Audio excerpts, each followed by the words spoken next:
Hello everyone, good morning to all of you और स्वागत है आपका आनंद परमार क्लासेस पर। आज हम डिस्कस करेंगे 25 अप्रैल से बनने वाले महत्वपूर्ण करंट अफेयर्स के बारे में और उनसे बनने वाले महत्वपूर्ण फैक्ट्स के बारे में भी।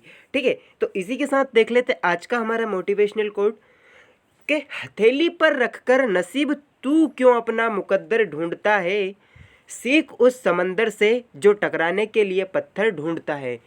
तो उस समंदर से कुछ सीखिए, क्योंकि बड़ी बड़ी से बड़ी परेशानी को भी वो अपने अंदर समा लेता है। ठीक है, तो समंदर जैसी गहराई रखिए, क्योंकि कुछ नहीं बचा है, पता नहीं कितने दिन जियोगे अभी कोरोना में। तो पढ़ाई करते रहिए, आगे बढ़ते रहिए। ठीक है, इसी के साथ वैकेंसीज भी अभी आएंगी, ज़रूर आएंगी। इसी सांत्वना के साथ आज का हम जो सेशन स्टार्ट करते हैं। ठीक है, इसी के साथ हमारा आज का जो पहला प्रश्न है, हाल ही में किस देश ने नो बैन एक्ट पारित किया है। तो किस देश ने किया है, पहली बात तो हम ये जान लेते हैं। हमारा जो ऑप्शन सी आएगा, यानी कि संयुक्त राज्य अमेरिका, यूएसए ने जो है कि हाल ही में नो बैन एक्ट पारित किया है। पहली बात तो नो बैन एक्ट क्या है, तो ये एक पहला जो इसके आधार पर जैसे कि नो बैन एक्ट है, तो इसमें जो अमेरिकी प्रतिनिधि सभा है उसने हाल ही में एक विधेयक पारित किया है। ठीक है, जो नो बैन एक्ट के नाम से जाना जाता है। इसमें क्या होगा कि जो धर्म आधारित यात्राएं हैं उन पर प्रतिबंध लगाने के लिए जो राष्ट्रपति की क्षमता है उनको सीमित दायरे में कर दी जाएगी। ठीक है, इसको जो अनौपचारिक रूप से इसको जो है कि नो बैन एक्ट के नाम से जाना जाता है। अब ये नो बैन एक्ट है, तो इसमें क्या किया जाएगा, तो पहले जो होमलैंड सुरक्षा विभाग और जो विदेश विभाग है उनके जो प्रतिबंध, यानी कि जो उनके प्रतिबंध है, इसके बारे में इनको बताना पड़ेगा, कांग्रेस में रिपोर्ट करना पड़ेगा पहले। ठीक है ना। और इसके द्वारा जो सचिव और इनके अनुमोदन के बाद ही इस पर प्रतिबंध लगा दिया जाएगा। समझ रहे हो बात को। इसी के साथ आज का हमारा जो दूसरा प्रश्न है वो देख लेते हैं। हाल ही में किस संगठन ने वैश्विक ऊर्जा समीक्षा रिपोर्ट जारी की है। तो क्या आएगा इसका राइट आंसर, टिक कीजिए, इसका राइट आंसर क्या आएगा।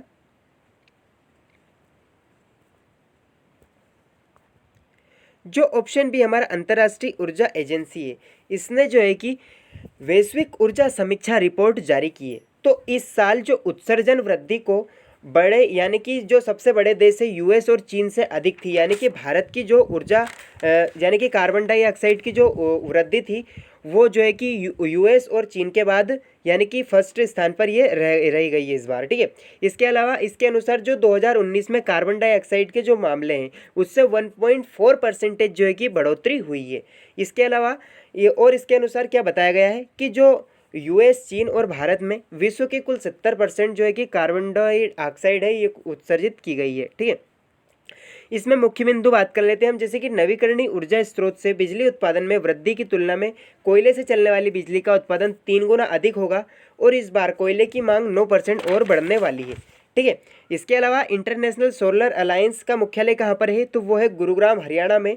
और पेरिस समझौता जो हुआ था उसके बाद भारत और फ्रांस ने मिलकर इसकी स्थापना की थी, इंटरनेशनल सोलर अलायंस की। ठीक है, हरियाणा में इसका जो है कि हेडक्वार्टर है, भारत का इंटरनेशनल एकमात्र हेडक्वार्टर है ये।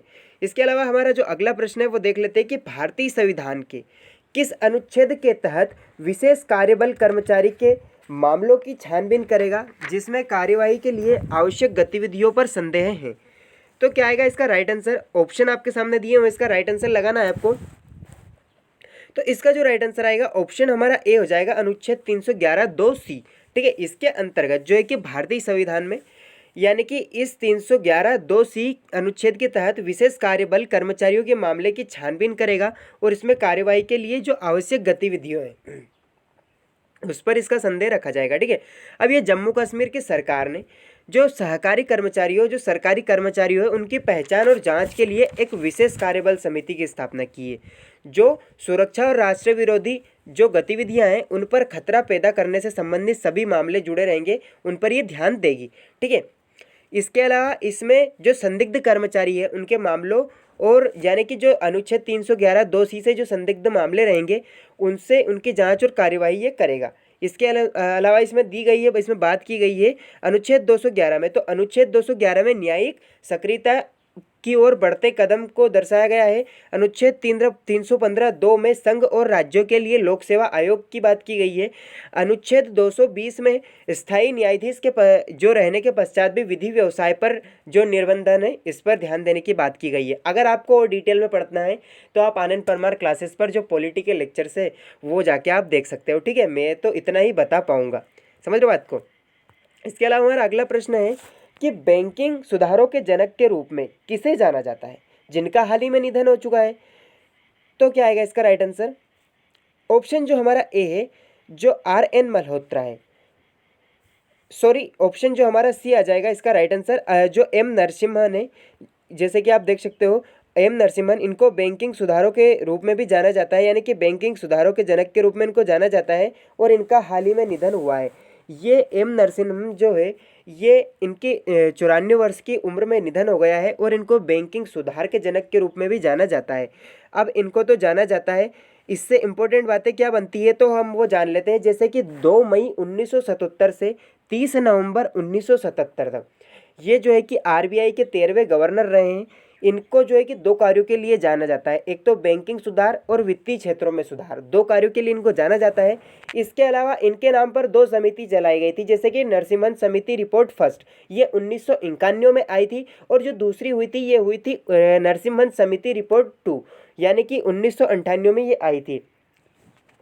इसमें बात की गई है आरबीआई की, तो आरबीआई की स्थापना 1934 के यंग हिल्टन आयोग के द्वारा 1934 के अधिनियम के पारित होने के पश्चात 1935 में जो है कि इसकी स्थापना की गई थी। इसके वर्तमान गवर्नर शक्तिकांत दास है।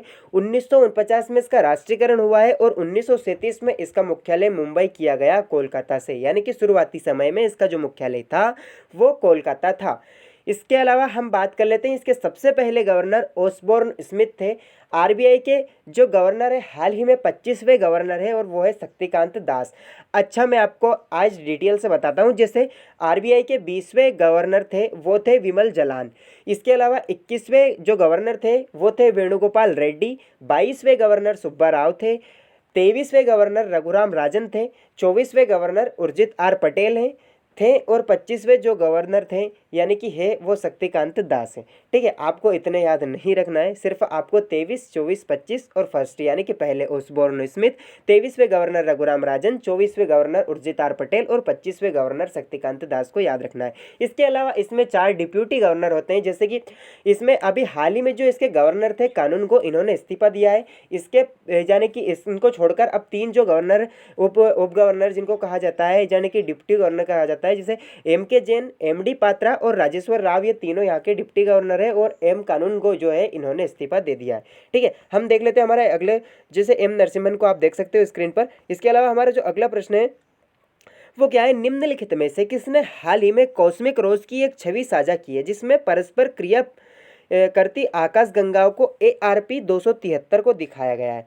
तो पहले हम इसके बारे में डिस्कस कर लेते हैं कि किसने इसको दर्शाया गया है। तो नासा ने, जो है कि national aeronautics space administration NASA ने जो है कि कॉस्मिक रोज की छवि को दर्शाते हुए एक छवि साझा की है। अब ये कॉस्मिक रोज क्या है, तो ये एक नासा का हबल जो स्पेस टेलीस्कोप द्वारा इसको कैप्चर की गई एक छवि है।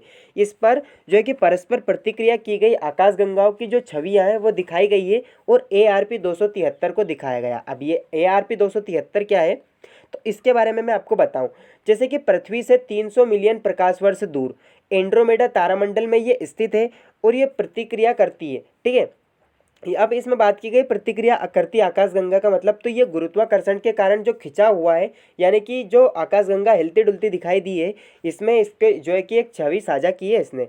अब इसमें बात की गई है नासा की, तो नासा की एक नासा एक अमेरिका की जो है कि इंटरनेशनल एजेंसी है यानी कि स्पेस एजेंसी है। इसरो भारत की जो है कि अंतरिक्ष एजेंसी है। जाक्सा जापान की है। रोसकॉस्मोस जो है कि रसिया की है और CNIS जैसे कि इसमें ऑप्शन डी है ये चीन की स्पेस एजेंसी है।